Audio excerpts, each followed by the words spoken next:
Hi, I'm Adam West. This is Star Conflict and you're going to learn how to fly ECM.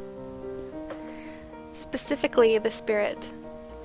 All ECM can be played two ways, as a team supporting ship or an absolute nightmare. You're going to learn how to be both. The first is team support. To keep this simple, bring one really good teammate and target anything they target. This works best in the team battle. To do this, ensure to map the lock ally's target. When you see your teammate firing at a random ship, lock what they lock and support. We're going to try to start a new community. Trend in Star Conflict: before any stun, ping your opponent 3 times. If all players do this in public matches, the community will either watch this video or catch on and mimic. Having a community-wide standard to fly ECMs. Before any stun, always ping your opponent 3 times. This, in theory, should tell your teammates to look or focus fire the ship you're about to stun. Stuns, when timed and communicated properly, obliterate your position. Now let's look at how to be a nightmare. To become a nightmare, with this strategy, it's less about being a team player and just killing everything in your path. With this ship, even against players who are more experienced, you can easily nullify their skill by simply using all of your stuns and focusing fire only on that player.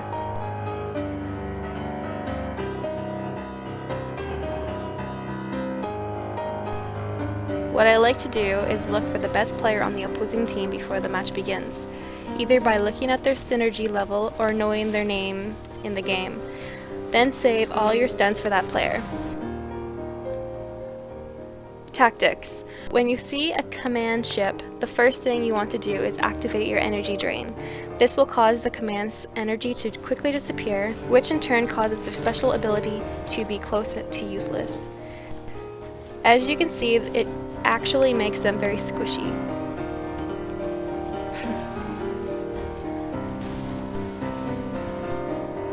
The new module for ECM is System Hack. It is one of the coolest modules and should always be fit. With this module, you can steal mines and drones. Whenever you see the composition drop combat drones, always take them. They do not disappear after you have killed the NG. They increase your overall DPS by 1600. When a frigate drops mines, always steal them. They do a lot of damage and some pilots do not even realize when their own mines have been taken and are damaging them. When fighting interceptors, wait to fire your stun. Wait until you are very close and directly behind them. Once they are stunned, get as close as possible and fire missiles and main weapons as aggressively as possible.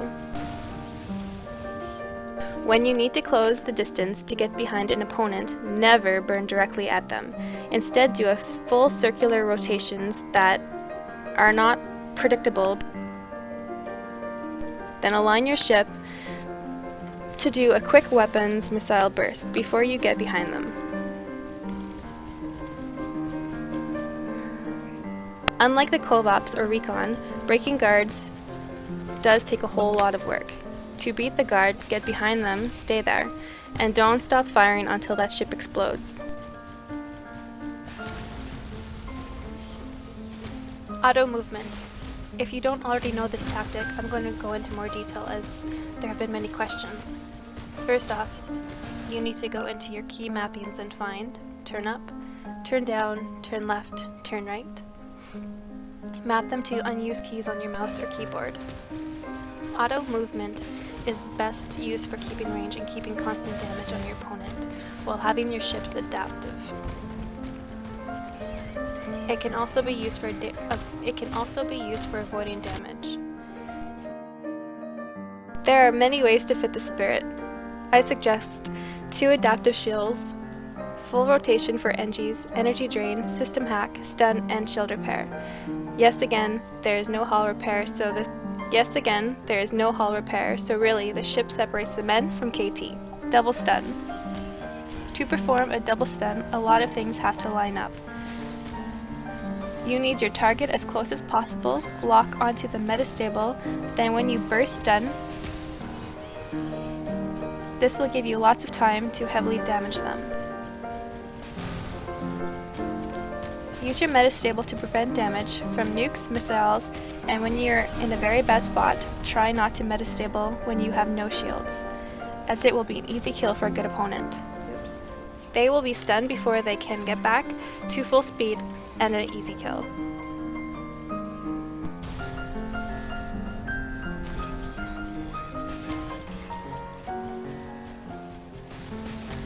Don'ts.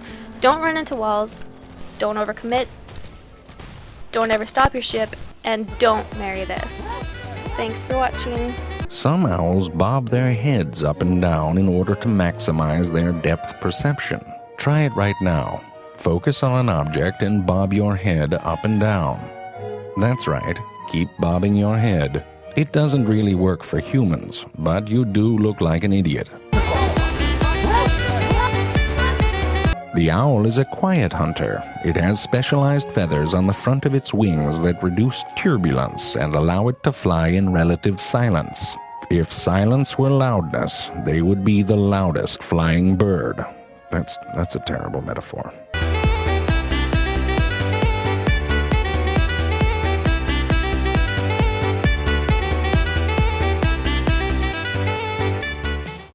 That is how an owl do.